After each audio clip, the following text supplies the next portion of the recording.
Hi, this is Stephen Hughes, your hardship real estate pro, here again on the YouTube channel doing another senior professional interview. Today, I have Skye Cranor with me with Forever Memory Solutions. Basically, a little bit of what she does is she is trying to find a way to transform physical media and memories from a lot of our senior citizens into longer lasting digital media so that it will continue to be passed on to other family members, kids, grandkids, and especially helps in downsizing when a lot of our seniors end up transitioning from a traditional home into independent living, assisted living, memory care. But just like with any other interview I do and trying to do the whole introduction thing, really, I like to just go ahead and hand it over to my guest. They're the real expert to tell us exactly what they do and how they do it. So would you mind just kind of telling us what you do? Maybe I got it right, but maybe I wasn't correct. No, you did great. Yeah, I help people get their older memory keeping items like those videos, the slides, the negatives, physical pictures, all of those things digitized so that you can enjoy them, so that they're still in your life. And then that also helps them to be preserved longer and shared more easily. And then another component is that we have a permanent cloud-based storage where you can get all of those things organized and shared, and they will go on. It's a cloud-based site where you actually own the space. What that means for you is that even after you're gone, that account will still be open and your great grandchildren will still have access to your photos and videos and stories about your life. So it's a great way for your legacy, your story to live on. Funny enough, my parents are in their 70s and they're actually in town visiting me right now. And we were talking about old cassette tapes and VCR tapes and such, and they've been talking about trying to convert stuff digitally. How long would that take? How long does it take to convert a lot of this physical media into So five? into digital. So the Yeah. process is you order a box. The box comes to you, you put your stuff in there, and then it goes to our digitization facility in Green Bay. So as far as the timing, kind of depends on how much stuff you're sending, the time of year. So how much stuff are we dealing with in Green Bay? So it's hard to give a hard and fast rule. I usually tell people 4 to 6 weeks. Usually it's actually quicker than that, but I'd rather say longer and have it be shorter than say shorter and have it be longer. So, 4 to 6 weeks, especially this time of year when we've got a lot going, this time of year being the holidays. But then other times of year, we're less backed up. And so it may be like 2 or 3, just depends. Like I said, it's hard to give a hard and fast this long to do your stuff. You said it's shipped off to Green Bay. Maybe you could kind of tell us like the process. Let's say, like a typical customer, like you go there, Mhm. you consult with them, how they package it, sent off to digitize. I mean, does the physical media come back to them? Mhm. Like, kind of give us the roadmap of how it works. Sure. Yeah. So you order a box and I help you along the way to figure out what size of box and what you really need for what you're wanting to get digitized. You order that box, it comes to you, and then you put your things into the box. It comes with 3-way shipping. So you just put that FedEx label on, take it to FedEx or have FedEx pick it up from you. It goes to Green Bay. We then inventory the box and it goes in queue. We digitize it and then send the originals back to you. Meanwhile, the digitized copies are available on the website because you've created a login to order the box, and you have 60 days to either download them or move them over to permanent storage if you've chosen to purchase storage.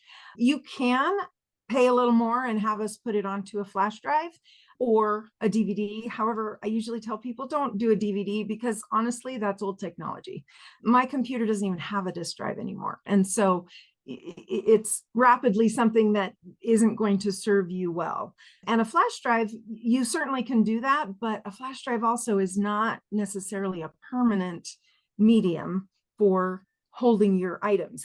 It's meant to be a transfer device. You're going to want to find a more permanent home. And that's where one of the other things that we do is that permanent cloud storage. And so ideally, you would also purchase storage and then have those digitized things now in that permanent account where they will be there forever. I mean, that's the name of the company is Forever. We can only legally say lifetime plus 100 years, but really our goal is, of course, longer than that. So even after you're gone, your things will then be there and you won't have to reconvert to whatever the next technology is. I mean, we've lived through different technology changes, we will automatically migrate to whatever the next thing is. And so it's a good place for your files to be, because you won't have to go through converting them again. I would imagine Green Bay has a ridiculous amount of equipment in order to transfer old media, because I mean, gosh, you have old Betamax and Oh yeah. things like that. I mean, Yep. video disc. That's Yes. really interesting. This is probably a standard customer question, but It's I'm okay. curious, is this like a one-time fee? Is it a subscription-based model? How is that structured? So, well, for the digitization, it's for whatever you're digitizing. So, a videotape is this, a slide is this, whatever that thing is, that's the price. For storage, it depends on how much space you choose to purchase. And you can always add more later. Like, for instance, say for easy math, you start with 100 gigabytes, and then in 5 years, you fill that up and now you need more and you buy another 100. Well, now you have 200. So you're just adding whatever space you need. Obviously, the better, or the more that you purchase at one time, the better your price per gigabyte is going to be. Either a one time, or we do have monthly installments. But again, after that, currently it's a 24-month installment plan. But after that 24th month, there's no more payments. You own it. If you do all of it up front, you own it from then. The only time you would pay again is if you add more space to your account. Well, and that's what I like, that because I know subscriptions are huge now for anything that's digital, and I would imagine that could become an issue if it was a subscription model. So the fact that it is a one-time fee actually, I would think, makes it more secure for the Yes. customer. Yes, it does. And we have I mean, it's encrypted, it's secure, it's private. We will advertise things to you, but we won't sell your name to any other advertisers. You get to choose who you share with. Your account is private. The only people that are going to see whatever is there is who you choose to share it with. You can have what's called connections, where you choose, I want, my brother to be able to see this album, or I want him to see any of these albums that are marked at this level of privacy. But you can also have things that are just private and only you can see. So you get to choose that level of who can see your pictures, who can see your grandkids, your, any of those kinds of things. You get to choose, which is really good. Yeah, it's almost as kind of like Google Drive, where you add people to it. Yes. And like the direct link to it.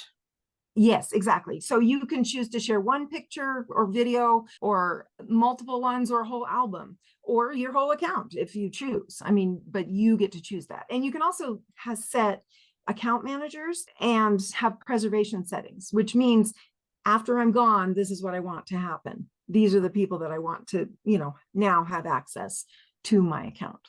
I guess this is a question because you talked about there's boxes and there's different prices for different media.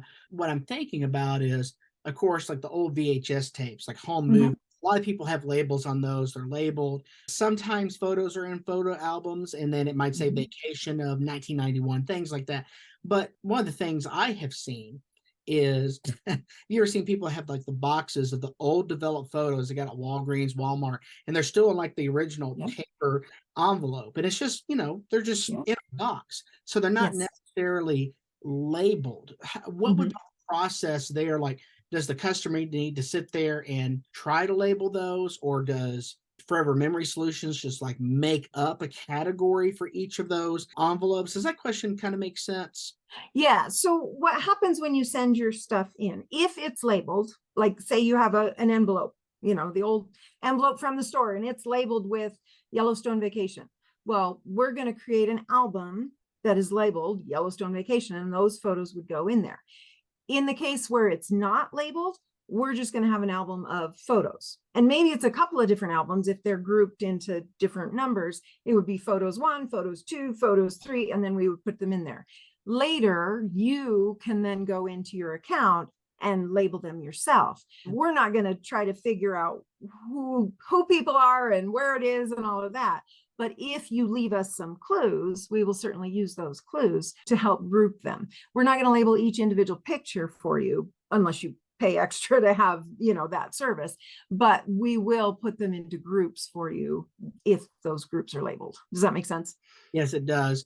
one other question, and this might be kind of my last question because it actually sounds like a pretty needed service and it actually Mhm. sounds pretty straightforward. I don't know. I imagine there's probably limitations on intellectual property. Like if somehow someone threw a videotape in there where they recorded a movie off of Channel 5 years ago with the commercials and all, y'all probably cannot digitize that. Correct. We would not do that. So we do have a copyright form that's in the box.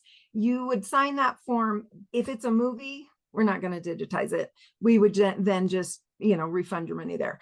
But if it's, say you were on the news for that little 5-minute segment or whatever, well, you could have that because you were in it. You kind of own part of that copyright. And so as long as you sign that form and have that right to that recording, we can do things like that, but we do need that copyright in place so that we know that you're entitled to have that.